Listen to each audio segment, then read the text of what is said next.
Hi, I'm Jérémy. And I'm Ben. Together we're 15 Degrees North. Today we're going to show you the sights and sounds of Utah.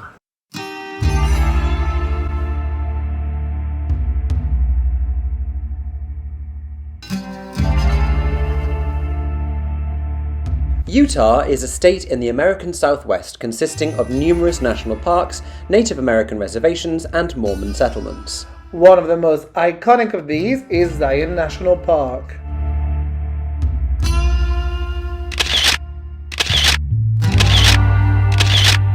The Zion National Park is so named because back in the days when the Mormons came over here and claimed this area of Utah as their chosen land, they referred to it as Zion. So therefore this is obviously one of the prettiest parts and has maintained that name ever since.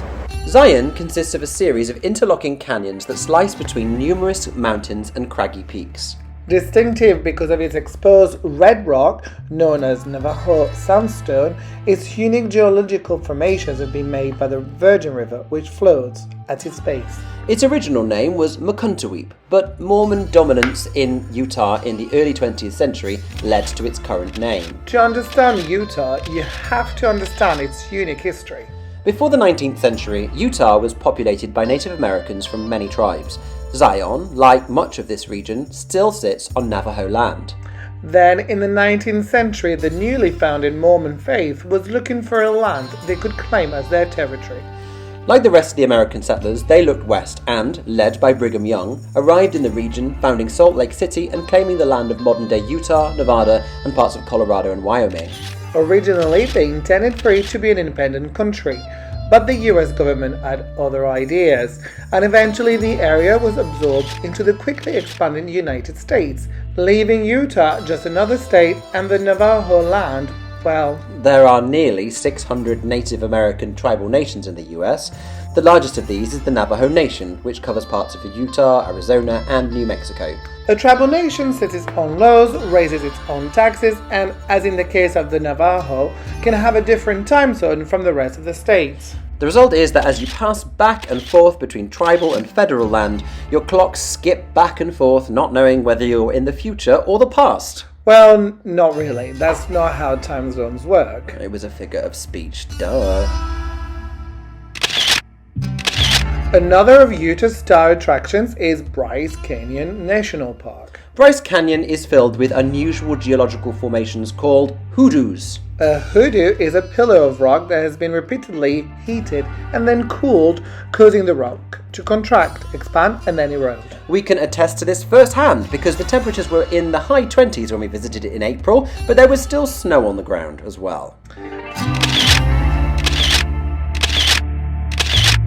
These are called hoodoos. Hoodoo, you do? What do you do? Who knows? Despite its name, it's not actually a canyon, but instead a collection of geologic amphitheatre on the edge of a plateau. So its name is a lie.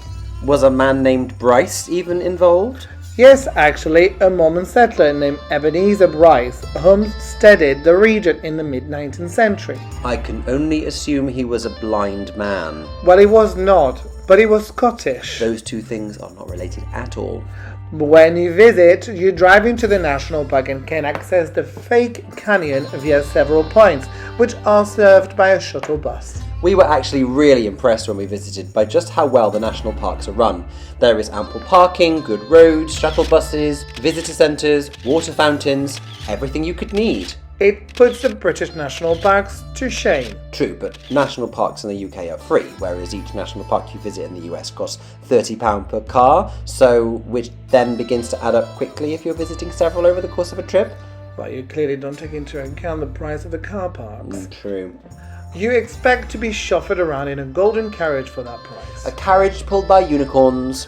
And to be spritzed with Evian water to keep cool. And to be carried on the hike through the hoodoos by a team of burly park rangers. But no, we had to walk and there was no Evian to be seen. And just the one unicorn.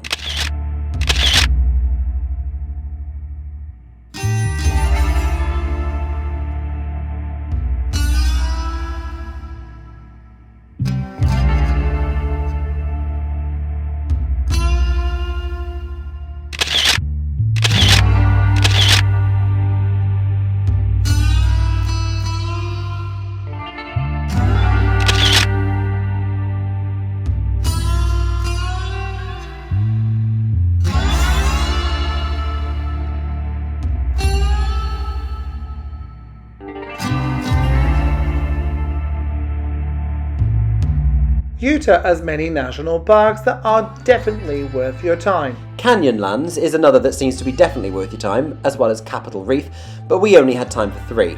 For our third, we had to cross the width of the state, ending up at the beautiful Arches National Park. I wonder if anyone will be able to tell me why it's called the Arches.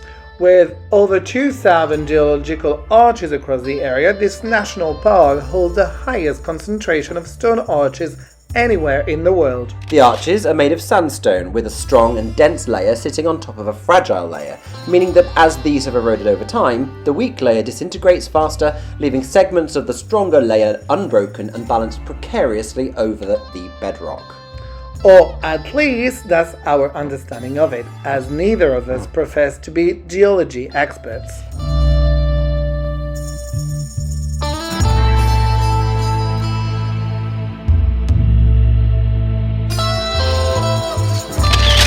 It turned out that this national park was much larger than we expected, meaning that we ran out of time at the end of the day to see its showstopper, the amazing Delicate Arch. Subsequently, we only got to see it from a distance, as you have to hike in order to get near it. We were pretty disappointed, so don't make the same mistake that we did.